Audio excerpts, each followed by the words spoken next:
Merci d'être là. Je rappelle cette conférence de presse donc, qui est organisée par la Legal Team, c'est-à-dire l'équipe juridique d'observation et de vérification sur Montpellier lors des manifestations, qui est une émanation de la section locale de la Ligue des droits de l'homme de Montpellier. Donc c'est bien la LDH et c'est pour ça que vous êtes dans les locaux de la LDH aujourd'hui. Donc nous avons fait cette conférence de presse aujourd'hui parce que nous avons estimé que ce qui s'était passé le mardi 10 décembre concernant une victime, je vais reprendre rapidement notre communiqué, méritait d'être porté à l'attention de la presse, plus particulièrement des médias en général aujourd'hui, car le comportement des forces de l'ordre devient de plus en plus problématique.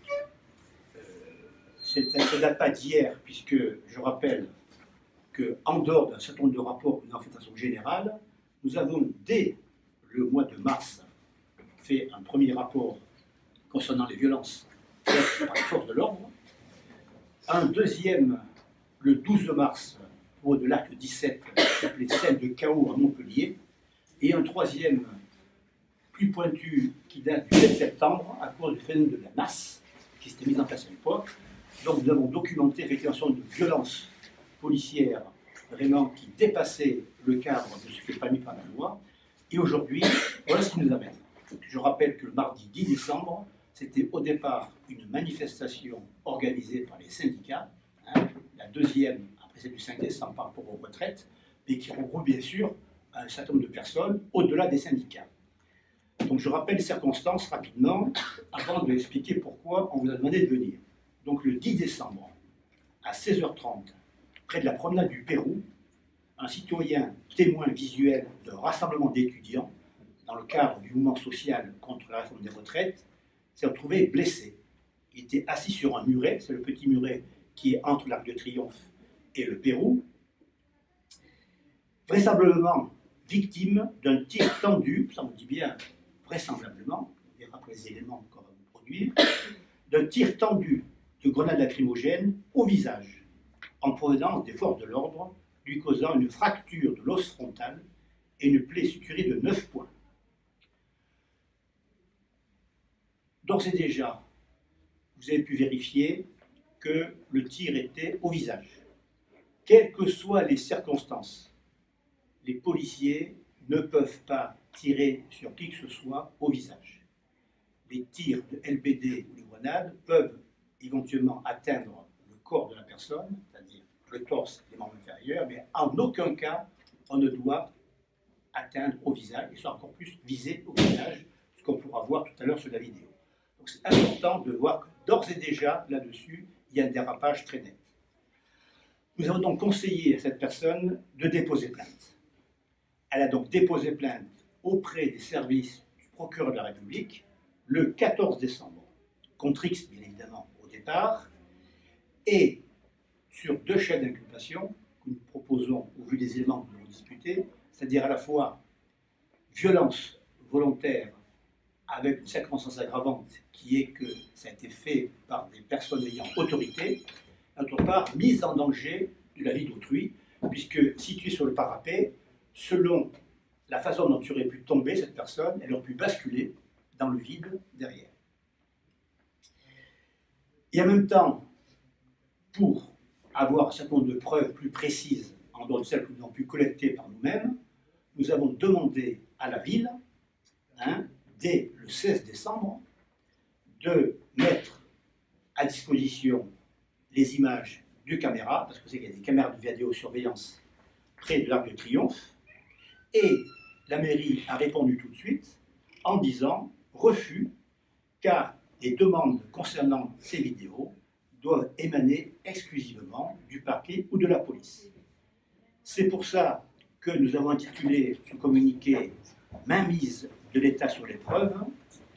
Dans quelle mesure une victime pourrait-elle jouir de son droit à ce que sa cause soit entendue équitablement devant le tribunal, dans la mesure où le parquet et la police devraient faire preuve de la célérité nécessaire pour que tous les éléments pouvant manifester la vérité puissent être mis à disposition dans le cadre d'un procès équitable, tel que le prévoit tout simplement la Déclaration des droits de l'homme du citoyen, ainsi que l'article 6 de la Convention européenne des droits de l'homme.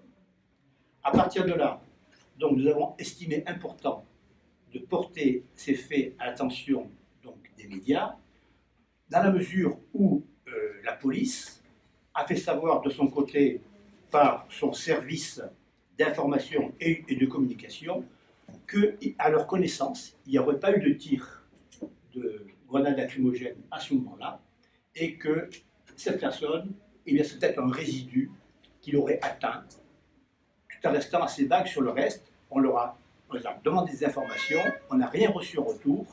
C'est la raison pour laquelle nous faisons cette conférence de presse aujourd'hui. Avant d'en venir aux questions et d'entrer un petit peu dans le détail des informations qu'on peut vous donner par rapport à la façon dont les choses sont passées, nous vous invitons maintenant à prendre connaissance de la vidéo en question pour ensuite, en fonction de ce que vous aurez vu, eh bien, voir les éléments de preuve qu'on apporte et éventuellement, si de votre côté, pouvoir questionner ensuite les services de police pour qu'ils disent sur quelle base, eux, contestent les faits que nous vous proposons de voir aujourd'hui. Alors, donc vous avez donc une première partie de la vidéo, donc à peu près jusqu'ici, qui est en vitesse normale. Et sur la deuxième partie de la vidéo, elle est ralentie en fait. Et il y a des arrêts et il y a marqué, en fait, il y a les projectiles, donc les grenades lacrymogènes sont entourées en rouge. Et il y a marqué à chaque fois premier projectile, deuxième projectile, troisième projectile. Donc on va le reprendre ensemble.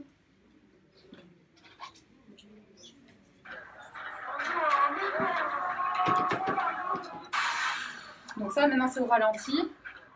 On a un premier projectile ici. C'est une première grenade de lacrymogène qui est lancée. Deuxième projectile ici. Là, il y a un petit zoom. Troisième projectile qui est lancé ici. Donc on voit que là, petit à petit, l'axe de tir descend. Quatrième tir, il est là maintenant. Cinquième tir, il est droit. C'est un tir tendu qui va toucher en fait la personne qui est ici, qui est Pierre, qui est au visage. Donc là, il y a un arrêt. On voit, en fait, ça vient le percuter et le projectile va d'un coup descendre parce qu'en fait, il y a une partie de la charge qui donc va de l'énergie du tir qui va aller sur la tête de la personne et qui va redescendre au sol. Et on voit que là, le projectile descend complètement au sol, va toucher le sol et va rebondir, et va remonter. Donc vraiment, il y a eu un tir qui a été tendu, hein, manifestement, qui a touché le visage, qui du coup a changé d'axe et est redescendu au sol et avait encore suffisamment de vitesse pour remonter. Donc voilà, c'est ce qu'on voit sur cette vidéo en tout cas. Et les grenades sont entières en fait. Elles ont été, apparemment, hein, elles auraient été tirées par ce qu'on appelle le Riot Gun Pen Arm. C'est une arme qui est en fait un barillet 6 coups et qui permet de tirer du gaz lacrymogène. Donc les CRS l'utilisent ça depuis 2016 en expérimentation et ça a été généralisé en 2018 dans toutes les compagnies de CRS. Et donc en fait, c'est des grenades qui sont censées, tout comme le canon Cougar, qui doivent être tirés vers le ciel. En fait, l'intérêt et l'importance de le tirer vers le ciel, c'est que les projectiles qui sont lancés ne vont pas percuter les corps des manifestants. C'est un principe qui est obligatoire dans l'utilisation de cette arme. Et en fait, donc ici, les tirs auraient dû rester orientés vers le ciel, comme le sont les premiers tirs. Or, on voit que petit à petit, au fur et à mesure des tirs, l'axe de tir est de plus en plus bas. Et le dernier tir, celui qui va toucher la personne, est donc tendu. C'est ce qu'on appelle un tir tendu, un tir horizontal, c'est illégal. Est-ce que vous pouvez nous dire, du coup, où serait le CRS tireur-là? Alors, l'unité de CRS qui était mobilisée, elle était derrière l'Arc de Triomphe. Sur la ville folle, en fait. Voilà, elle était juste devant la cour d'appel, et c'est là où les vidéosurveillances de la ville sont très importantes, parce qu'il y a des vidéosurveillances qui sont enregistrées devant la cour d'appel. Donc, l'intérêt de ces vidéosurveillances, c'est d'identifier en fait l'unité, d'identifier le tireur et de pouvoir donc participer à la manifestation de la vérité. Je vais la lancer donc encore une fois, mais donc voilà, les tireurs en fait ne sont pas visibles sur cette vidéo, mais par contre on voit les donc là ils tirent en fait en direction du parc. Du parc, d'accord. Voilà, ils sont derrière ce pilier et ils tirent donc en direction du parc. D'accord. En fait, c'était juste pour détailler un peu les blessures qu'a eu la personne qui a été percutée, non pas par des résidus de gaz lacrymogène, non pas par un palet de gaz lacrymogène, mais par le contenant, la grenade lacrymogène qui n'a pas encore explosé. Hein. Vu les images, en fait, et vu la couleur, la forme des projectiles, donc ces projectiles, normalement, donc, sont tirés en l'air et explosent en l'air avant de retomber au sol empalé. Et là, en fait, ils n'ont même pas encore explosé. Ils viennent percuter à plusieurs centaines de kilomètres/heure le crâne de cette personne qui a eu des fractures, de multiples fractures au niveau de l'os du crâne. Et il y a eu notamment des bouts d'os qui se sont déplacés. Et ce qu'ont expliqué les médecins à cette personne, à cette victime, c'est que le plus gros bout d'os qui a été déplacé fait 14 mm. Donc c'est des micro-fractures qui ont été faites sur la boîte crânienne. Et il peut y avoir des complications médicales à tout moment. Cette personne peut se mettre à avoir des propos incohérents, peut avoir donc des tas de complications qui vont s'ajouter à tout moment. Et alors elle devra rejoindre les urgences immédiatement, d'après ce que leur ont dit les médecins. Donc c'est des blessures extrêmement graves, et comme le rappelait Jean-Jacques Gandini tout à l'heure, c'est des blessures qui sont constatées maintenant depuis au moins 1 an. On a déjà constaté des tirs tendus depuis le début du mouvement des Gilets jaunes, et il y en avait déjà eu avant, mais là donc c'est des tirs qui sont très réguliers. Il y en a encore eu donc, le 7 septembre à Montpellier. Nous avons documenté plusieurs cas qui sont dans le rapport que nous avons fait. Il y a des tirs tendus, c'est des utilisations des armes qui sont manifestement pour mutiler, et c'est la conséquence, elles mutilent.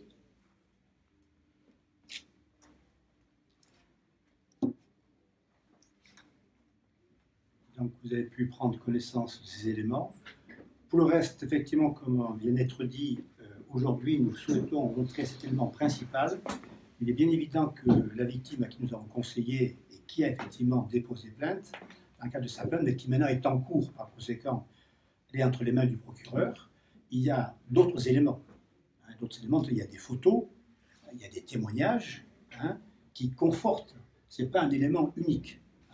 Mais dans la mesure où les services de police ont estimé qu'au niveau de certains de vos collègues qui ont des informations et qui ont répondu qu'il n'y a pas eu de tir de grenade lacrymogène, que cette personne est atteinte d'un résidu, eh bien, donc, on a pensé important de rappeler, parce que ce n'est pas la première fois que nous avons affaire à ce genre de situation de la part des forces de police. Je rappellerai qu'en ce qui concerne les observateurs de la Legal Team, eh bien, notamment un certain nombre d'entre eux ont effectivement déjà été victimes de violences de la part des forces de l'ordre. Qui est ici présente a été même poursuivie 2 fois. La première fois pour entrave à la circulation avec une relaxe qui est en plus définitive puisqu'il n'y a pas eu appel de cette relaxe. Et la deuxième fois pour dissimulation du visage, rébellion. Le procès a eu lieu la semaine dernière. Le rendu sera le 16 janvier prochain. Et à l'audience, le commissaire divisionnaire Buis, qui était à l'origine de l'interpellation et ensuite du procès-verbal concernant Camille Allu, eh bien, à l'audience, s'est complètement contredit lui-même par rapport à ce qu'il avait inscrit dans son procès-verbal. Et par conséquent, il a donc reconnu sur l'audience, et ça a été d'ailleurs acté par le procureur qui lui-même a estimé que pour la dissimulation du visage, il convenait de relaxer Camille. Par conséquent, il y a donc tout un comportement de la police qui doit être dénoncé à cette occasion par rapport à ce qui se passe. Les forces de l'ordre font leur travail. Quand ils le font correctement, il n'y a aucune difficulté. Au contraire, on comprend très bien qu'il faut qu'elles soient présentes et qu'elles fassent le maintien de l'ordre. Dans la mesure où elles ont justement le monopole de la violence légitime, celle-ci doit s'exercer avec discernement et de façon proportionnée. Dans la mesure où ce n'est pas le cas, nous sommes là pour le documenter, le vérifier et ensuite aider justement les personnes qui sont victimes de ces pratiques à se retourner auprès de la justice pour obtenir, si possible, satisfaction. Je dis bien si possible, parce que vous savez comme moi, et on l'a encore documenté récemment dans le 2e rapport sur la répression judiciaire qu'on a fait la semaine dernière, que les personnes qui sont interpellées lors des manifestations plus ou moins à juste titre selon, puisqu'il y a des poursuites mais également des relax, sont jugés en comparution immédiate dans les 48 heures. Or, les victimes de violences policières, comme on l'a dit, de façon vraisemblable, on n'est pas là pour affirmer à 100% ce qui s'est passé, c'est le travail de la justice en Suisse de façon contradictoire à établir en fonction des éléments amenés à la fois par la défense et par l'accusation, à vérifier ce qui s'est passé. Mais nous constatons qu'à ce jour, et il y a d'ailleurs ici des personnes qui ont effectivement été victimes de violences policières et même de tirs de LBD, ça va, nous sommes au mois de décembre. Ça fait 1 an que les premières victimes sont venues nous voir pour obtenir justement satisfaction ou comment faire pour pouvoir déposer plainte. Depuis 1 an que des plaintes ont été déposées, que la police des polices a été saisie, et ensuite le parquet de Montpellier, à ce jour, si un certain nombre de victimes ont effectivement été entendues par la police des polices, aucune poursuite n'a à ce jour été engagée par le parquet, aucune citation, voire même simplement pour les affaires les plus graves, aucune saisine d'un juge d'instruction pour pouvoir aller plus loin. Donc nous dénonçons également le fait qu'il y a effectivement une justice à 2 vitesses, et que selon de quel côté on se place, eh bien la justice va vite, et va souvent d'ailleurs frapper fort. C'était le thème de notre premier rapport sur la violence judiciaire pour dire qu'en procédure immédiate, on n'a que les éléments de la police pratiquement, et donc on est encore sous le coup de l'émotion, et donc les jugements qui sont rendus en procédure immédiate sont relativement sévères par rapport à des audiences normales, et les victimes, elles, attendent toujours réparation. Donc c'est pour ça que nous avons estimé aujourd'hui important de marquer le coup plus particulièrement, parce qu'en plus, au niveau des éléments de preuve, eh bien, nous demandons, parce que dans le cas précis, c'est d'autant plus frappant, que des vidéos, des caméras de vidéosurveillance de la ville sont vraiment sur place, puisque au cours de l'Arc de Triomphe et la Cour d'appel, c'est un lieu qui est privilégié pour vérifier ce qui se passe. Eh bien, la seule réponse, ça a été, c'est pas circuler au service de police et le procureur, parce que vous savez que la loi a prévu que la conservation de tout élément de ce type, c'est 8 jours maximum, sauf, bien évidemment, réquisition. Alors, nous estimons que chaque fois qu'il y a une manifestation en ville, eh bien, les vidéos devraient être mises sous sauvegarde de justice pour vérifier au cas où.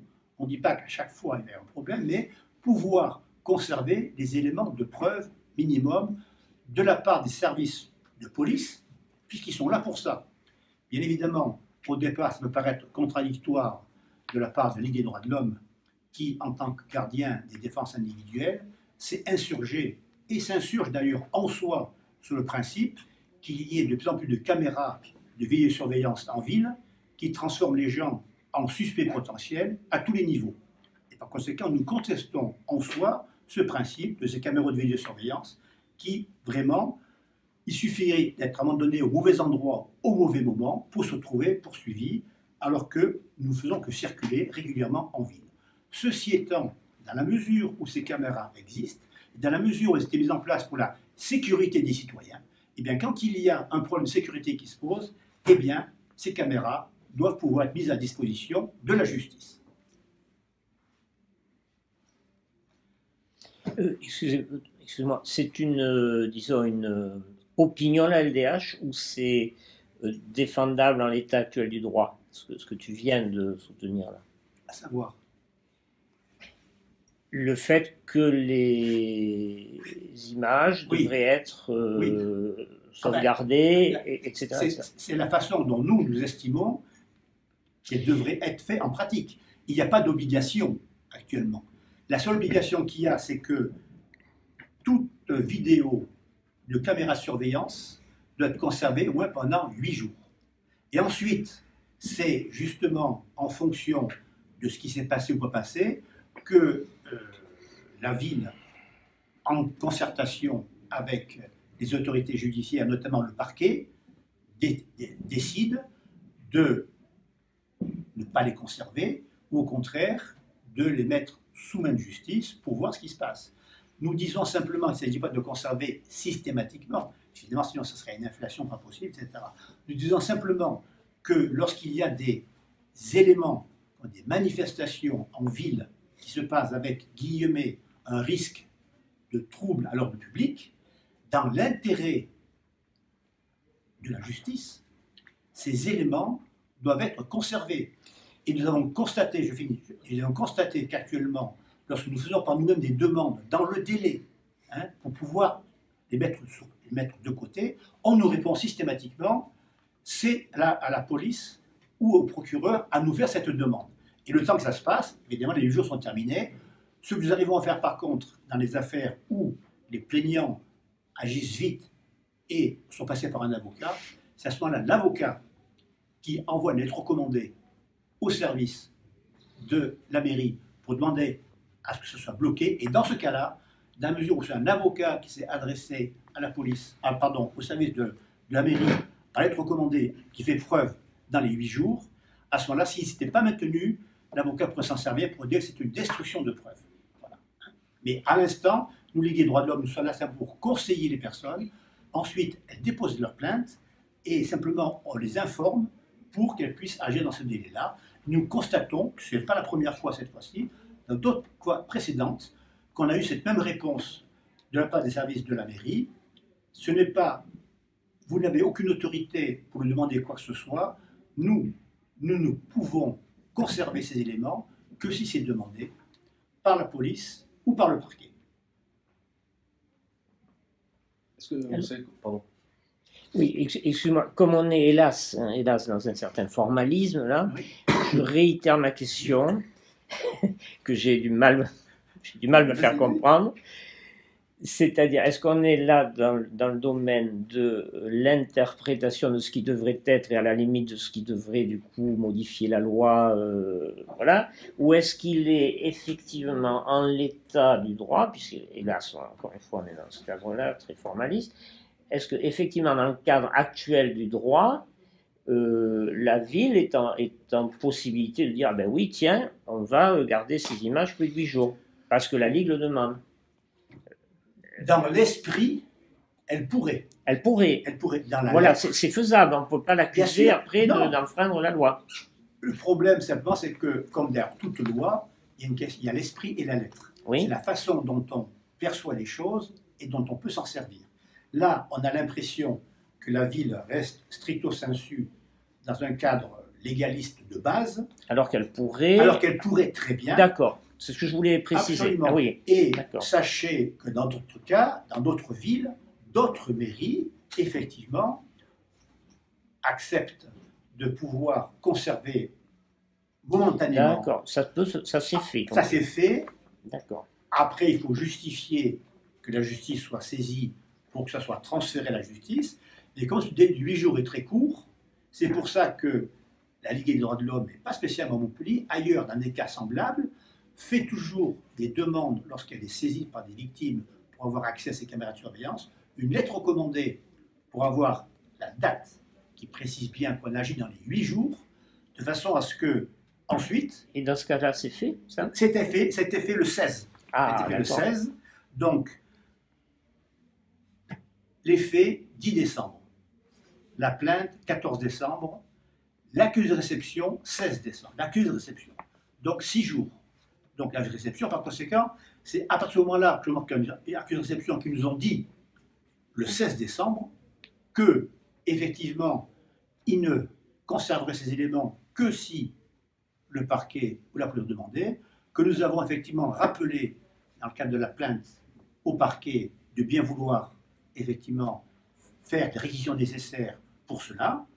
Et c'est pour ça que nous rappelons, à la fin de notre communiqué, effectivement, l'article 6 de la Convention européenne des droits de l'homme, qui permet justement, au niveau des droits à préserver, par tout moyen de preuve, de pouvoir se les procurer. Et par conséquent, nous demandons aujourd'hui à ce que, systématiquement, dans toutes les affaires où il y a des manifestations en ville avec des risques tout dans le public, eh bien, les caméras des lieux concernés puissent être automatiquement conservées, à charge, bien évidemment, ensuite, pour les personnes plaignantes de choses qu'ils reprochent qu'on leur a faites, de saisir le parquet en déposant plainte et en justifiant du bien fondé de leur plainte, mais avec la possibilité, grâce à ça, d'avoir déjà conservé cette preuve de ces caméras vidéo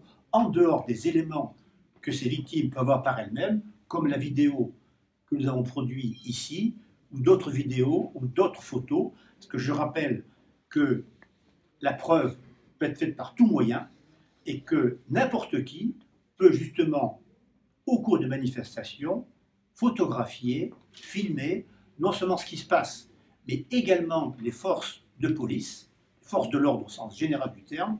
Depuis 2009, c'est autorisé, il n'y a aucun problème là-dessus. Et si jamais il y avait justement, de la part des forces de l'ordre, des réactions négatives, voire éventuellement des bris de matériel, on est en droit, à ce moment-là, de déposer plainte, parce qu'ils n'ont pas le droit d'agir de cette façon-là.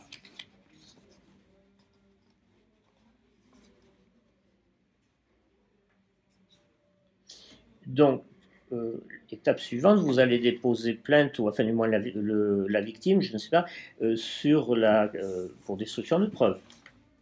Non, pas encore. Là, pour l'instant, on est au-delà des 8 jours, là. Oui, on est à les 8 jours, nous, mais on ne sait pas encore pour l'instant ce qu'a fait ou n'a pas fait le parquet. Parce que le parquet a été avisé, donc on va voir. À partir de là, nous, on a simplement indiqué à la victime qui a déposé sa plainte, et ensuite, une fois que sa plainte va être évoquée et va être par conséquent instruite, et par le biais de l'avocat qu'elle va choisir pour défendre ses intérêts et qui va donc avoir accès au dossier, à ce moment-là, cet avocat pourra vérifier dans le dossier si les vidéos figurent ou pas, et à ce moment-là, au vu de l'aide recommandée qui aura été faite dans les délais et